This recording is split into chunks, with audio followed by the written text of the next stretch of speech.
Good morning and welcome back to Coffee with Toffees. Today, September 24th, 2014. Guys, we've got a very unique show for you. But before I explain that, let's start it off by telling you my name is Toffees. As you know, you can follow me at Toffees_Dota2 for updates on guests, when shows are happening, when I'm casting, all of that fun stuff. You can catch the podcast on iTunes. You can catch the RSS over on SoundCloud, YouTube. There's so many ways to see the show. I appreciate you listening, watching, or whatever it is you're doing right now. And I want to remind you that we are not sponsored. We've been ducking the sponsors, trying to keep the show free and grassroots. And if you want to support what we're doing, you can go over to patreon.com and /Toffees and help us support the show. Whether that's with encouragement, $1, $5, whatever you want. There's some fun rewards too. Help us keep the show grassroots start to finish. Next thing you need to know is our special guest today is Ayesee Chambers, the voice of Dota. He is the man with the butter in his throat, basically. He can make anything sound amazing, and he is joining us on the show. Now, he's not going to be live with me right now. We actually had to pre-record the interview because he lives on the West Coast and would not have been able to do the show until way later today, and we want to make sure the podcast is available for you guys who need it first thing in the morning. So, midway through the show, we're going to switch over to last night's recording. You might see a few things that are slightly different in terms of, say, on the hot plate. I've left things sort of looking the same, but you're going to see a little bit of a transition. So just bear with us there. That said, guys, let's jump into the show and talk about what has happened. A couple of big changes today, or yesterday, I should say, and they are massive, absolutely massive. In fact, the number one thing that we have to talk about, and I would be remiss for us to do anything otherwise, is patch 6.82. Now, I am not going to be giving you a complete breakdown of 6.82, but I am going to walk you through a couple of things that I think are pretty big deals in terms of that patch. So let's start talking about it. Now, first, before we jump into it, I'm going to tell you this. I'm going to say, if you want a really good summary, my man Got Cow, Gorgon the Wonder Cow, has posted over on Join Dota a 6.82 summary of things you need to know. If you are one of my podcast fans, someone who just needs to get kind of read up and know some of the big deal stuff, and you don't feel like you got enough information on what I'm about to tell you, check out the article. It's a lot more in depth, but it's not as heavy duty as the patch notes were, because they were humongous. But here's the flash summary, as I like to call it. Flash summary. The number one thing for me, new map. That means a brand new Roche pit and new gank routes going through all of the pathing, especially on the safe lane tier 1 towers. So it's crazy. It's like a new maze of paths, new entrances to the Roche. Roche comes straight out of the river now without the access point from the Dire that it had previously. I still think it slightly favors the Dire. There's a couple of ways in that Radiant can't necessarily ward easily. So I don't know if it's going to be that big a change. Toby actually posted and said he didn't think it was that big of a strategic change. And I tend to agree with him. I think the bigger strategic changes are going to come out of the pathing differences in the jungle, and there's a lot of them. So it's going to be very interesting to see these sort of like jungle fights develop on the opposing side of the safe lane, so in the off lane side, if you will. Number 2, this is massive too, new runes. They've added a new rune.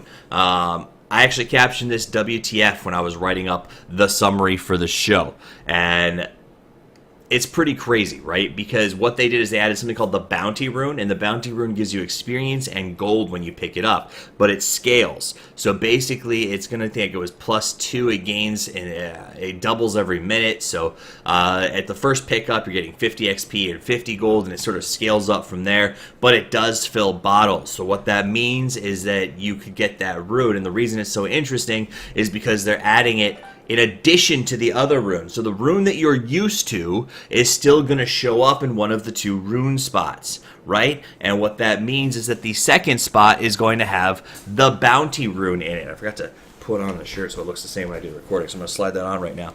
So that means that you can literally bottle 2 runes every 2 minutes. It also means that runes reset now.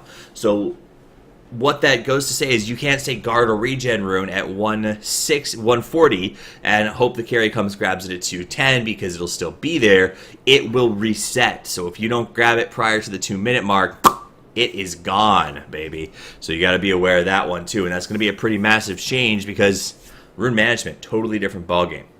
New items. There's a brand new item, and it's going to extend the life of the Vanguard. So the Vanguard now turns into a totally new item. It can be built into it along with a shield, and I don't know if I love the item. It's expensive, but definitely check out and read up on it. I'm not going to go into depth on it right now, but they added a new item. It's been a while since that happened. There's 6 more Ags users, guys. Earth Spirit, let me pull down here so we can actually make sure that the read is correct for you guys. It's going to be Earth Spirit, Elder Titan, Timbersaw, Phoenix, Sven, and Treant are all new Ags users, and they're all pretty epic Ags, so check those out. No more BK. The BKB is crazy too. So in the old days, you could buy a new BKB when you wanted it. Now your BK cooldown and your BK, basically everything about the BKB is tied to your hero, not to the item. So you can't just buy a new BKB, because if you do, the duration will remain the same. So there's not going to be this sort of like extra BKB following you around sort of deal. The nerfs to the current meta are massive.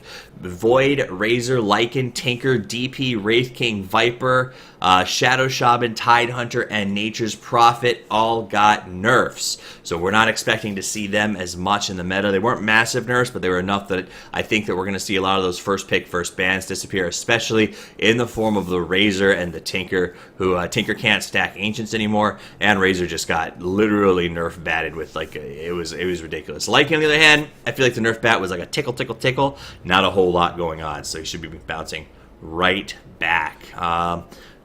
Scary changes to me, and these are the scariest for me as I read it through. I haven't had a chance to dig into the mechanics yet of everything, but Chen has a pretty scary change with an Ag Scepter. He can now basically take possession of Ancients, so he can control Ancient creeps.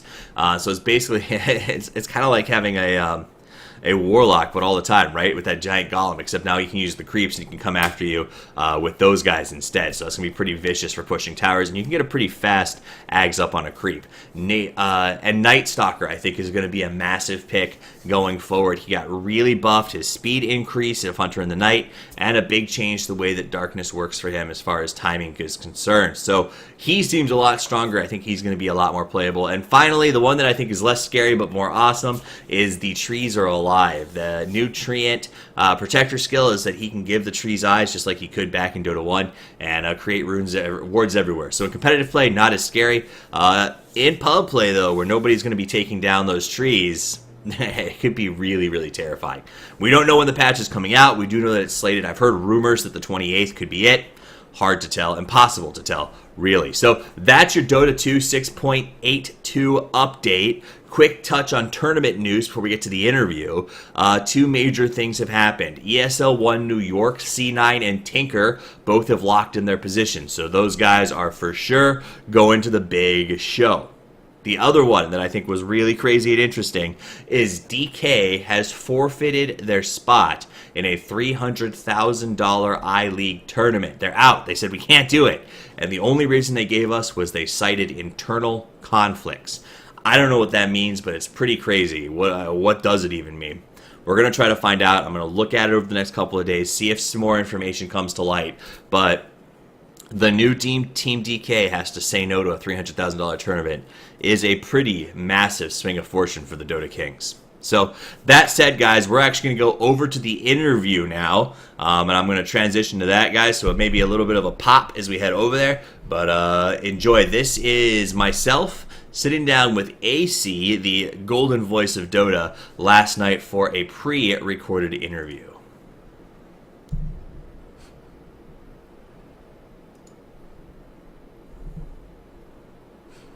I appreciate that. That means a lot to me. So I put together a bunch of questions that I came up with my producer. I've also put together some viewer questions and stuff, so we'll just flow through it and see how it goes and have a good time and chat for a little while. So first one I got for you is you are, and I'm going to add air quotes to this for those of you who are listening on the podcast, the voice of Dota. All right, like people have called him, like they love Ayesee. I love the voice. It's like melting butter. Like you should read Robert Frost poems on YouTube, I think. But I want to ask, do you ever get recognized when you're out in the street? And if you're recognized, do you think it's more for your voice or for your face? It does happen.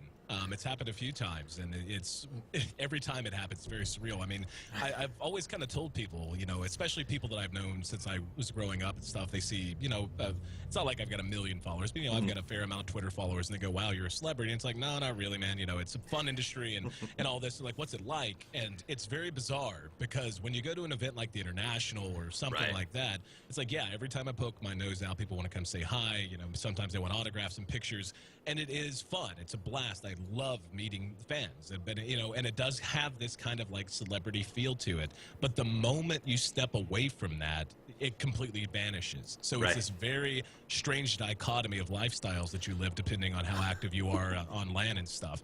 But I have been recognized just totally on the street. I got recognized in the BART station once. BART's the subway system essentially here in San Francisco, so that's happened to me.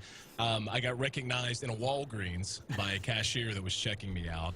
Nice. And a few other times. And I've also had, it's been about equal. I've had people hear me talk and go, "Wait a minute, is that Ayesee?" And then come over and want to say hello. And then occasionally people see me, and they'll be like, "Oh, are you Ayesee? Yeah, that's awesome," and so on. And again, I love it. I hope that anyone who ever sees me, because I'm the one that's honored by it, man. Like I'm only here because of the support of people like that. But long story short, I think my voice is better than my face. I've definitely got a face for radio, but I get by, thankfully. The standards of the Dota 2 community, they're a lot more forgiving of my genetic shortcomings. They are a fairly forgiving community sometimes, and I'm going to ask you about that in a little while. But first, I want to say that I've heard a lot of interviews about how you got to this point. Right? It's all very interesting, guys. If you want to hear a good interview about kind of Ayesee's development as a caster, etc., there was a one-on-one done by Suns Fan that was actually really good. It was a pilot episode of his show. I recommend you listen to that. So I'm going to say that I've heard it, and if you guys want to, you can. I can put up some links on Reddit and stuff for you to find that interview. But I want to ask, what is it like to be the voice? I mean, what's been the best moment, I guess is the best way to ask it, and what's been maybe the worst moment of moving to this point?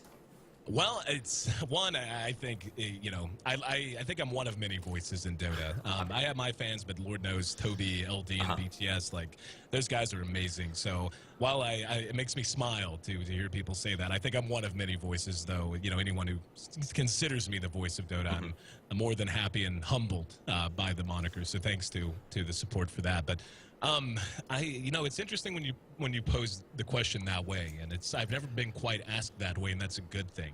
There are highs and there are lows.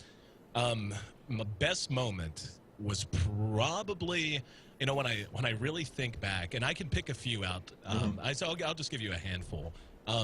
D2L Season 4, even though, it's just like anything, it's a live production, sometimes there are issues. It didn't run perfectly. For the most part, it was a really nice event, but it meant a lot to me because whenever I was first approached by Evil Geniuses shortly following the International 2012, they asked me, one, do you want to cast Dota? Do you want to work with us? And the answer was, of course, yes. And then they pitched a concept, which was the D2L. And as we started work on D2L Season 1, they started to talk about the long approach and, building something that was going to be bigger than what we started as. And they asked me to draft up in as many or as few words as I wanted what my general vision was for D2L. Like if I had an unlimited budget and could run an event, how would I want to do it? And D2L Season 4 was essentially that document that I drafted years beforehand. Like so far as getting the Chinese teams involved, live LAN, et cetera, et cetera, et cetera. So just being there and having a chance to not only commentate some great games on LAN, but to see something that I had dreamed up a long time ago realized in reality was definitely a surreal kind of a moment for me. TI2 certainly has to rank up there. That was the first live LAN I had ever done for anything esports related, and it was the International. So I was overwhelmed from the moment I walked in, but the energy of the place, the way the community welcomed me in for the most part, and just getting to know everyone that I'm now privileged to call my friends. It was the first time I had met people like Toby, first time I met LD, first time I had met Luminous, first time I had met anyone in Dota to begin with. And now, years later, those are people that I'm very proud to call my friends. And, just being a part of that right before Dota's big ascendancy, which really began with 2013 and then hit a crescendo, obviously, at TI4, being a part of the early days, even though not as early as Toby, but still being a part of those early days at TI2 is something that I'll always remember and always keep with me. And It's a very special story to me in general, just because back at home, my family had always supported me, and I'd done broadcasting, worked in other forms of media. Right. But even when I said, I'm going to commentate video games for a living, which is not something that you would necessarily expect people to get, my family supported me from day one. And my parents, who are a little bit older now, both in their mid-60s, actually had a friend come by and show them how to turn the stream on so they could watch me in Seattle. Nice. So that was a very meaningful moment to me that I'll carry with me for the rest of time. But so far as down, if I'm perfectly honest and frank, there was a period after the International 2013 when it just felt like a large contingent of the community turned on me. And I don't know if that was my fault. I don't know if it was, me, it might just being my turn on the hate machine, or if it was a combination of both. And as is usually the truth, it's probably somewhere in the middle. But there was a stretch of months where I continued to commentate, but it got to a point where anytime I saw a Reddit thread or saw anything like that with my name attached to it, I would feel a borderline panic attack. Yeah. Well, this actually leads me into a question that I think was farther down the list, but I want to follow up on, because you take flame just like everyone else does in the public eye, and it got pretty, like you said, rancid after that TI grouping. I remember reading the Reddits and just being like, geez, like this is crazy. It affects everyone differently. So what is it like when you turn on that Reddit front page and you see a post that has your name in it? How do you deal with that? And I think you were getting to this. What keeps you going? Like, what gets you back in the casting chair the day or the night after that Reddit post goes live?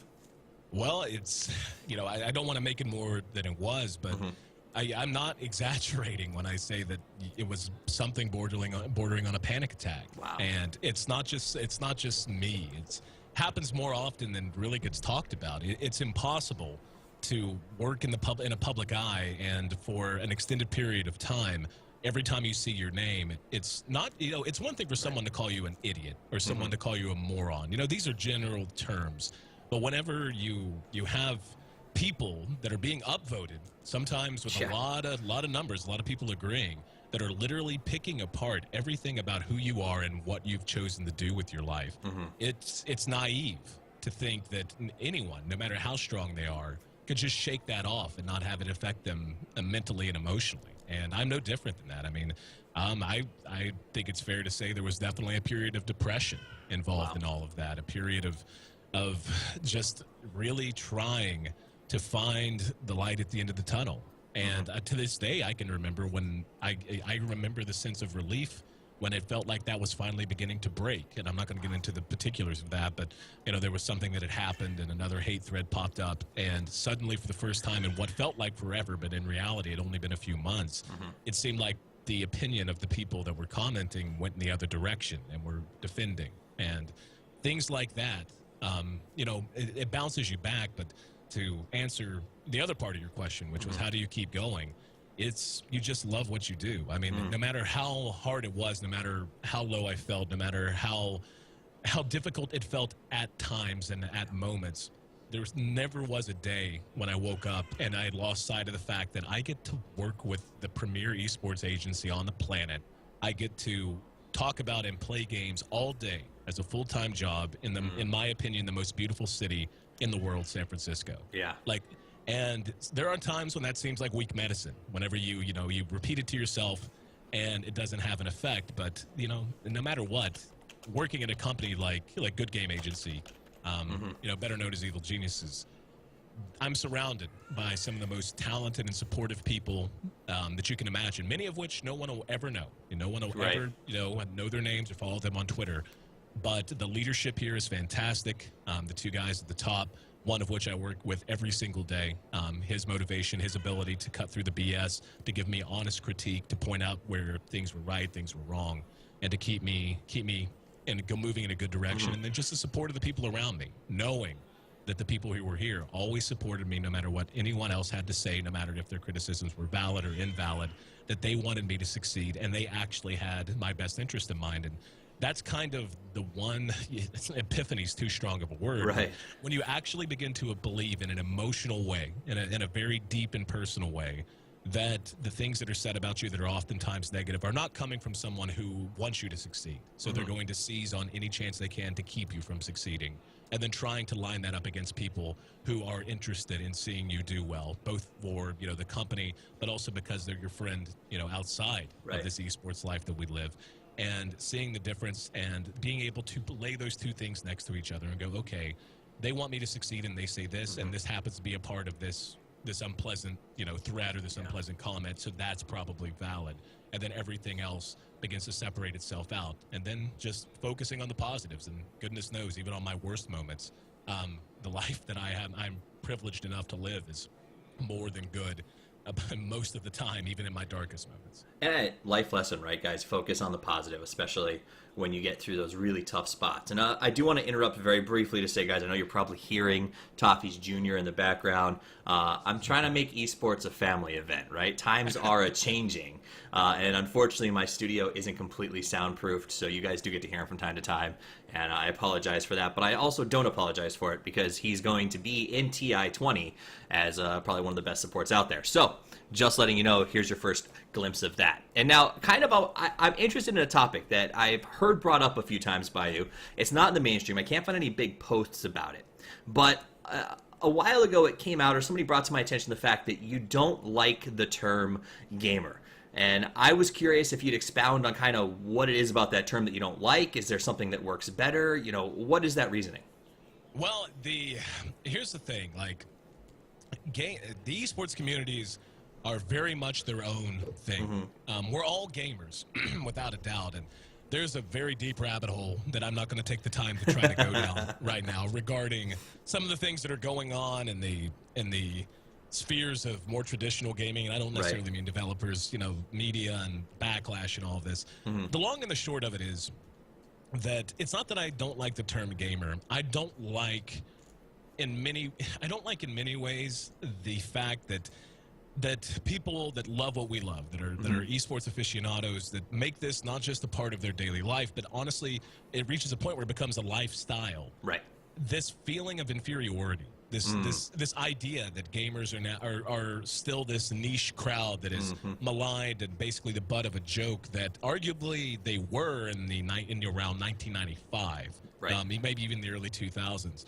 I don't like that gamers put themselves in that situation. I don't like that when we discuss issues like how we grow our industry, that we're automatically, the instinct seems to be to put ourselves into this position of having to apologize or having to assume that no one's going to get it. It's just not true, man.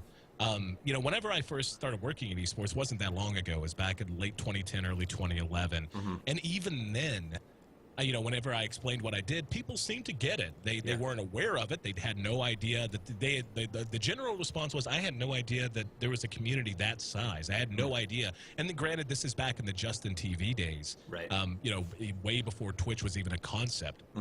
But since Twitch has become what Twitch is and what Twitch is likely to continue to be for a long time, with events like LCS for League of Legends, of course, the International for Dota 2, we see Counter-Strike, that is really picking up a ton of pace. They're like the initiatives, the hard work that's been laid has already taken us to a mainstream to a degree. I mean, whenever you talk about mainstream, I think everyone kind of, well, I shouldn't say everyone, it's not fair. I feel like this sort of mindset comes from those who think of mainstream as only being as popular as the NFL, or, you know, or only being as well-known and ubiquitous as J-Lo or Iggy or whatever else. And that's an impossible standard to hold yourself to, because those are industries that have been around for much longer than esports could even dream of having the time to penetrate not just a market, but to penetrate a culture at the same time. So the idea that we can't be mainstream unless when we tell people what we do, they automatically understand and know what we do. Like, that's just an unfortunate position to put ourselves in. We should be proud of what we've built, and we should be like, and just to be honest, I don't think that the mindset that seems to be assumed is there. The whole, oh, you're a gamer, my kid Right. does that, that kind of thing. I don't think that is nearly as common as it once was, and I would even say the vast majority of people, I mean, granted up to a certain age, I mean, you get into the 55, 60 demographic, it's going to be a little Right. different, but that's true of everything. That's true of, like, hell, it wasn't that long ago, and to an extent it is now, of skateboarding. Is there anything more mainstream than skateboard culture right now? Like, we are on the ascendant, and I don't think that we as whatever you want to choose to call us, gamers or anything else, we should not be putting ourselves in assuming that we're smaller or less significant than we are. We are a major demographic. We're a demographic that major companies like Monster Energy, Red Bull, and not, these companies that sell to a wide range, not just your manufacturers of mice and keyboards. Yes, they're still there. Right. But, I mean, look at Evil Geniuses. The team had a sponsorship from T-Mobile at TI4. Like, that's as mainstream as it gets. Yeah. So we're there. So we need to step away from the idea of, oh, we're still fighting this fight. We're still considered nerds in the basement. Yeah, every now once in a while you might meet someone that thinks that way. For the most part, though, gaming is big, and more people now are gamers than aren't, especially compared to, say, five years ago, especially 10 years ago. Right.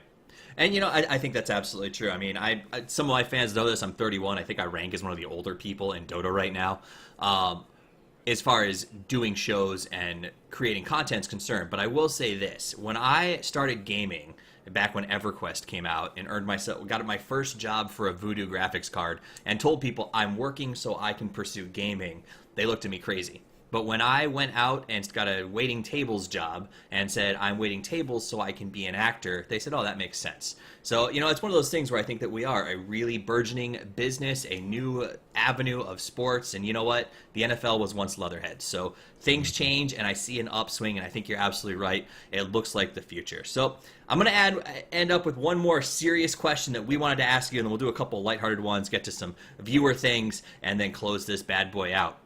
You seem like a guy who likes a lot of different projects, Ayesee. You like things on your plate. You like new challenges. So let me ask you, are you Dota or bust from now on? Or are there other projects in your queue that maybe you're going to run alongside of this Dota thing?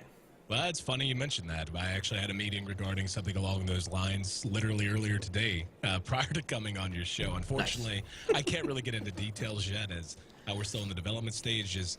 Dota is and will always be my first love and my true love. And that's for a multitude of reasons. One, it's just my favorite game, and I can't imagine it's not going to be my favorite game at any point in history. But whenever I got into esports, what I wanted more than anything wasn't to be I didn't want to be a typical esports caster. I wanted to be your Marv Albert of esports. I wanted to be someone who was able and had the knowledge and the connections and the ability to cast as many things as I possibly could, because I love gaming in general. I love esports in general. I'm not just a Dota fan. I'm first and foremost a Dota fan.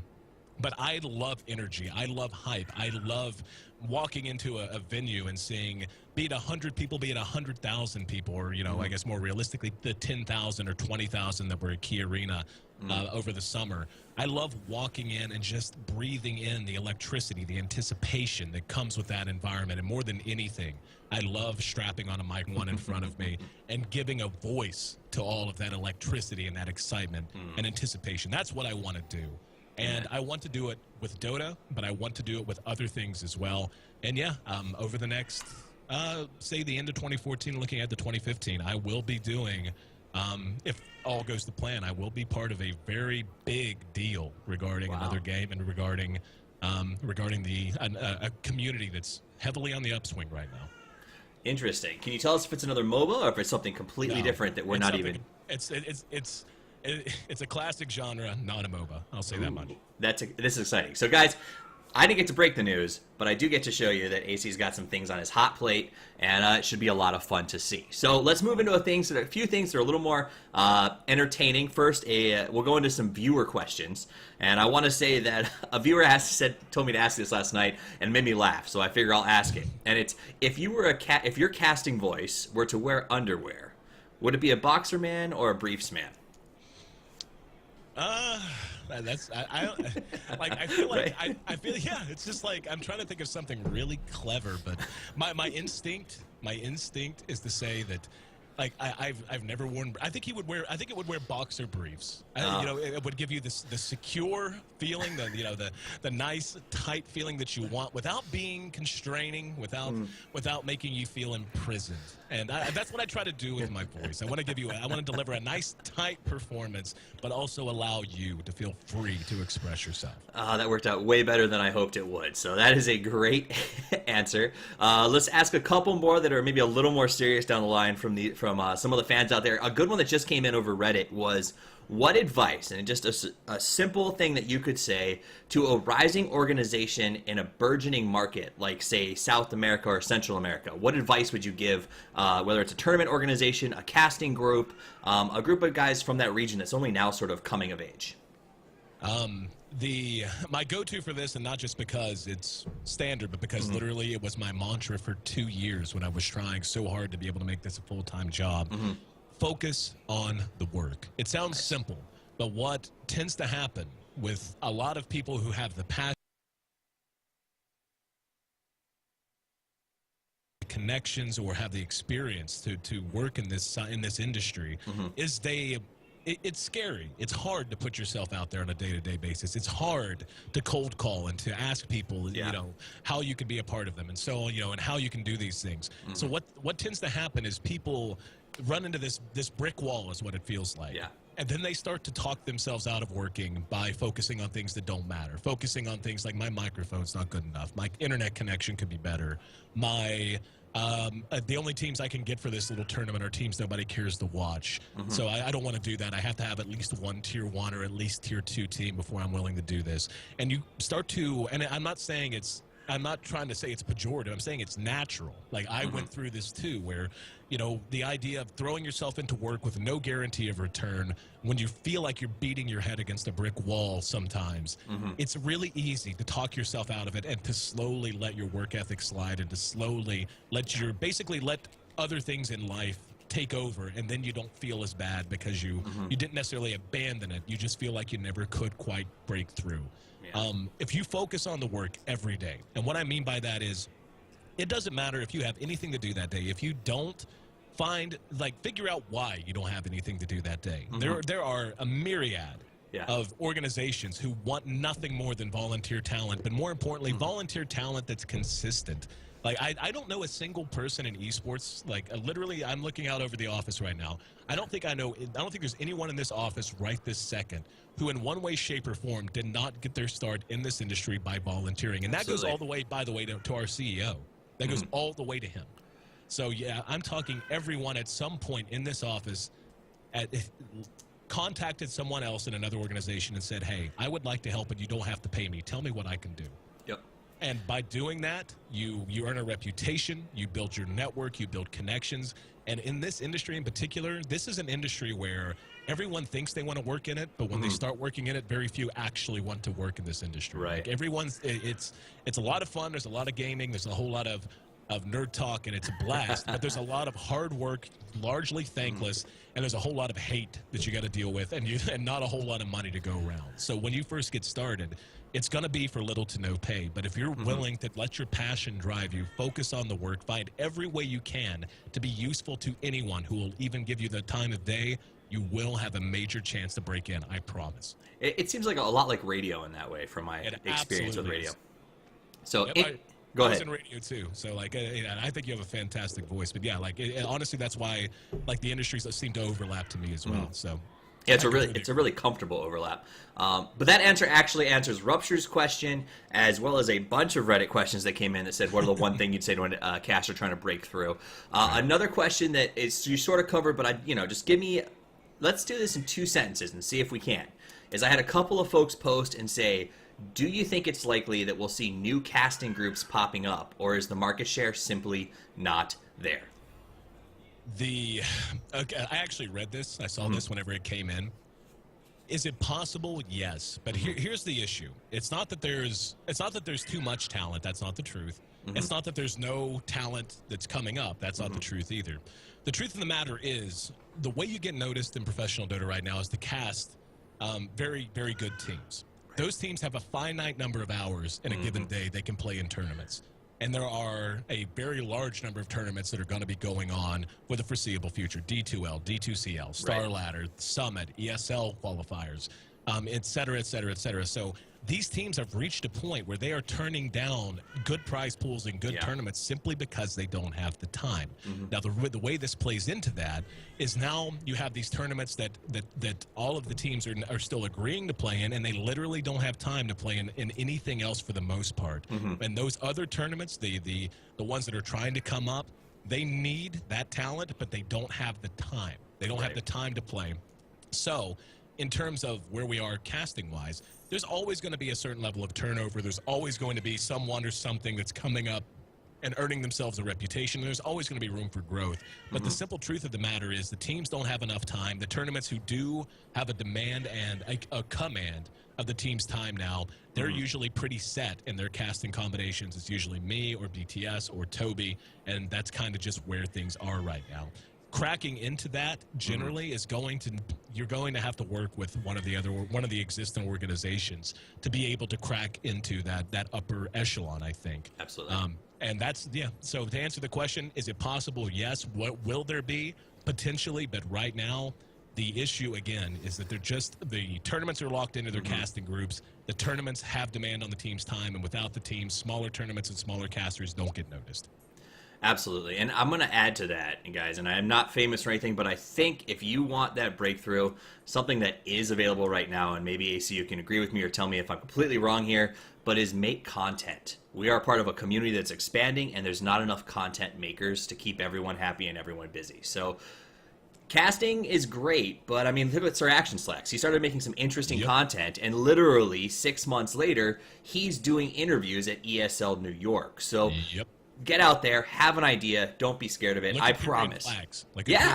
Look where he came from. Like, he came from a funny video everyone thought was funny. Do you know what separates people like Sir Action Slacks and Imperium Flags, though? Every week, there's some new content up, some great guide that someone makes to some esoteric way to play a hero or something like that. But then that person doesn't make another video. If ever, they'll make it months later. If you want your best chance to break in and become a known name right now in Dota in particular, make content, but more importantly, make it frequently. Make 2 videos a week if you can, 3 videos a week. That's how Pyrion got noticed. The constant appearance of Sir Action Slacks, that's how he got noticed, and he went to TI and did great content there as well. And again, this comes back to what I was saying before. Focus on the work. The audience will be there. You'll find your audience. Just do the work and do it consistently and frequently, and you will get noticed. Absolutely. I agree 100%, and I will be the first person in line listening. I assure you of that. So we're almost out of time, but before, this is something that I really wanted to do, because once upon a time, Ayesee, before you were the big voice of Dota, the man who was famous, you were breaking into the scene, you used to do this thing where you would read the names of viewers after a game. And obviously, we can't do it when there's 80,000 viewers watching a match. But what I did do is I had a couple of folks tweet at us, give us their names who are fans, and ask to have their names read. So I sent you the list. There's only 6 people on it because I wanted to keep it short and sweet. But for old time's sake, would you mind reading some fan names for us? I absolutely will. Well, I got to think back. It's been so long. What was it I used to say? Special thanks to everyone, including but not limited to Bill Zamoka, Goldentriel. I'm going to guess I got that right. That was the guy who said he hoped I got it right. Gurg in the house. What is hip? Once shout out, you got a Gurg. Alex Alvarez, Snuggies, Roxas146. Thank you all so very much from the bottom of my heart. Thank you for tuning into the broadcast. We hope to see you back next time around. Absolutely beautiful. And before I sign out, I want to tell you that last name on the list, Roxas146, asked me to tell you personally that you are the reason he started playing the game and fell in love with it. Your commentary inspired him, and Roxas146 wanted to thank you for everything you've done for him in his Dota career.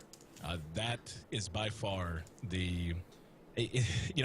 whenever you meet people at LANs or people tweet at you, you get hate, but you also get good. And that's something I probably should have iterated much earlier in the interview, was just how much good I get as well and how thankful I am for all of it. But that sentiment is always the one that means the most to me. That's what I want it to be.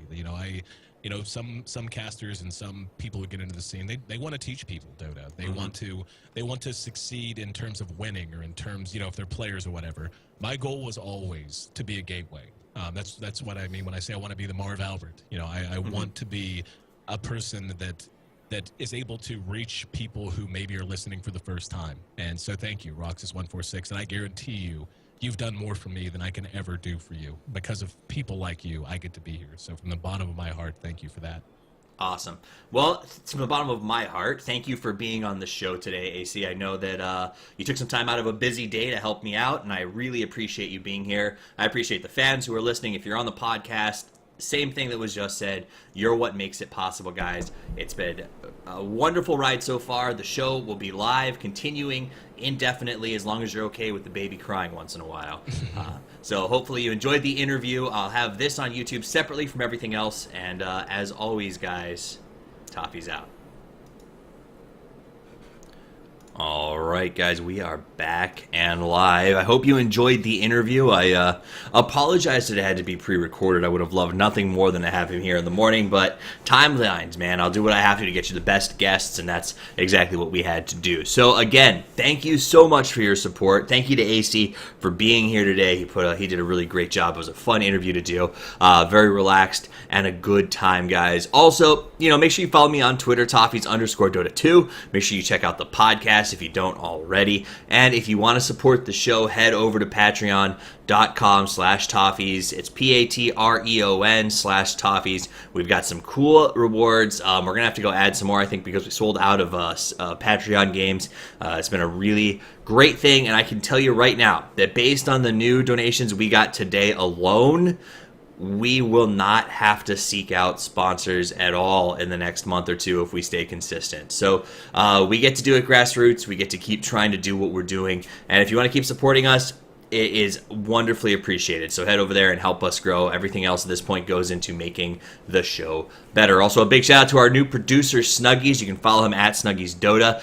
He does a lot of the interviews, a lot of the pre-prep, helps us find a lot of really great facts about Ayesee. And I think he's definitely going to be a great boon to the show. So as we get a little bit more in the door, we can actually pay him to be here working for the show to a larger capacity. That said, guys, it has been a wonderful morning. I hope that you have a great day. And if you don't, well, let's just say it's probably your own fault. That's not always true, but you make what happens to you. So that said, guys, Toffees out.